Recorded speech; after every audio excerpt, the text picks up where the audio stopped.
Mob mentality کیا ہوتی ہے؟ بیسیکلی موب مینٹیلٹی ایک ایسا فینومینا ہے جس کی وجہ سے لوگ کسی گروہ میں اس طرح بیہیو کرتے ہیں، اس طرح رویہ اختیار اس طرح کا کر لیتے ہیں جس طرح کا وہ عموماً نہیں کر سکتے۔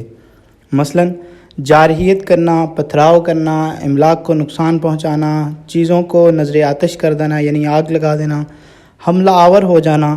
یاد رکھیے انسان موب مینٹیلٹی کا شکار لاشعوری طور پر ہوتا ہے، یعنی کہ انکانشیسلی، مطلب اسے پتہ ہی نہیں چلتا کہ وہ کیا کر رہا ہے۔ اب اگر دیکھا جائے کہ یہ موب مینٹیلٹی جنم کیسے لیتی ہے تو نفسیات دانوں نے اس کی کچھ فیکٹرز جو ہیں وہ تلاش کیے ہیں، آئیے ان پہ ایک نظر ڈالتے ہیں۔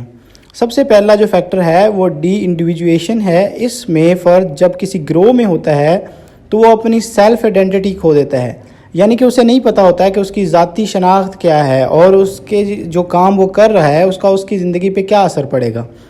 اس لیے اس کی شناخت تو ہوتی نہیں ہے، اس کی شناخت وہ گروہ ہوتی ہے، وہ جو گروپ آئیڈینٹی ہوتی ہے، اس گروپ آئیڈینٹی کی وجہ سے وہ جارحیت اختیار کر لیتا ہے اور جو بھی وہ کام کرتا ہے وہ گروپ کے حالت میں کرتا ہے۔ اس کے بعد ہم بات کریں گے سوشل کنٹیجن کی۔ یہ بھی بہت امپورٹنٹ فیکٹر ہے۔ اس میں ہوتا کیا ہے، خیالات، احساسات اور کردار کا کسی خاص طرح کی یہ تینوں چیزیں ہوں کسی خاص پرپز کے لیے وہ کسی گروپ میں پھیل جاتے ہیں اور جو گروہ ہوتا ہے وہ مشتعل ہو جاتا ہے، یعنی کہ چارج ہو جاتا ہے اور اسے جو ایکٹیویٹی دی جائے وہ کرنا شروع کر دیتا ہے۔ جیسے کہ اگر کوئی شخص گرفتار ہو گیا ہے تو وہ موب کی صورت اختیار کر لے گا۔ اس سے اگلا فیکٹر ہے گروپ پولرائزیشن۔ اب گروپ پولرائزیشن بیسیکلی کسی ایک خاص چیز کے بارے میں ایک خاص اوپینین ہوتا ہے جو پہلے سے گروپ کے اندر ڈسکس ہو رہا ہے اور اس پہ رائے موجود ہے۔ اب جب وہ رائے موجود ہے اس چیز پہ پہلے سے تو پھر وہ گروپ کی جو ایکسٹریم نیگیٹو اوپینین ہوگی وہ ویسے ہی بنے گی جیسے اس کے ذہن میں پہلے سے ایک سکیچ بنا ہوا ہے، اور اس وجہ سے وہ جب فیصلہ سازی کریں گے تو وہی نیگیٹو تھاٹس اور وہی نیگیٹو بلیف ان کے مائنڈ میں آئے گا جیسا وہ پہلے سوچ چکے ہیں یا کر چکے ہیں۔ اس سے اگلا فیکٹر ہے سوشل کنفارمیٹی۔ اب سوشل کنفارمیٹی بیسیکلی ایک ایسا پروسیس ہے جس میں ایک گروہ ہے اور اس گروہ میں موجود ہر شخص میجورٹی کے ساتھ جا کے کھڑا ہو جائے گا، جیسے زیادہ لوگ فیصلہ کریں گے وہ نہ چاہتے ہوئے بھی وہی فیصلہ کرے گا۔ اس کے بعد آتا ہے ڈیفیوژن آف رسپانسبلٹی۔ اب اس میں یہ ہوتا ہے کہ کسی گروہ نے کوئی کام کیا ہے اور اس میں وہ ایک انسان جو ہے، لیٹ سپوز 10 لوگوں نے ایک گھر کو جلایا ہے تو اس میں سے ایک یا دو انسان سمجھیں گے کہ اس میں میرا تو کوئی خاص رول نہیں ہے، باقی لوگوں کا زیادہ ہاتھ ہے۔ تو اس طرح موسٹلی لوگ اپنے آپ سے رسپانسبلٹی کو ڈیفیوز کر دیتے ہیں اور وہ کام کر گزرتے ہیں جو وہ نہیں کرنا چاہتے۔ اب ہم بات کرتے ہیں کہ موب مینٹیلٹی سے ہم بچ کیسے سکتے ہیں۔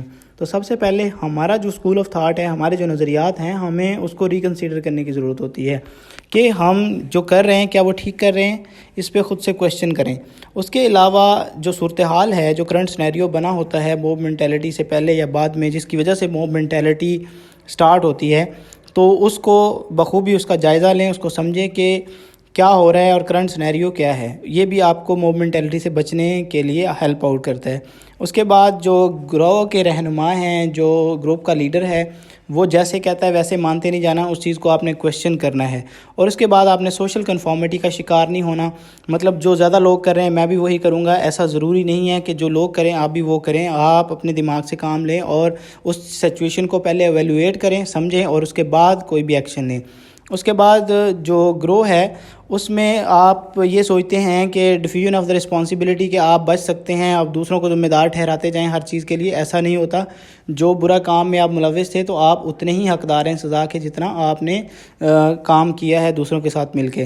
اس کے بعد اپنی سیلف آئیڈینٹی کو جو ہے وہ کھونے نہ دیں۔ گروپ میں آپ کی ہمیشہ ایک سیلف آئیڈینٹی رہنی چاہیے اور آپ کی جب تک ذاتی شناخت رہے گی آپ اس طرح کی ایکٹیویٹیز سے باز رہیں گے۔ اس کے بعد ہر نئی آنے والی انفارمیشن کو جو آپ کو معلومات مل رہی ہے اس کی تحقیق کریں اور غلط کے خلاف آواز اٹھائیں اور صحیح انفارمیشن کو آگے پھیلائیں اور ایسی جارحیت کے موقع پہ خود کو کام رکھنے کی کوشش کریں۔ آخر میں آپ سب سے ایک سوال پوچھنا چاہتا ہوں کہ موب مینٹیلٹی جو ہوتی ہے وہ تو لاشعوری طور پر ہوتی ہے، تو اگر کوئی انسان شعوری طور پر کسی چیز کو سوچ کے کر ہی نہیں رہا تو کیا اسے قانونی سزا ملنی چاہیے یا نہیں ملنی چاہیے؟ اس چیز کا جواب کمنٹس میں ضرور دیجیے گا۔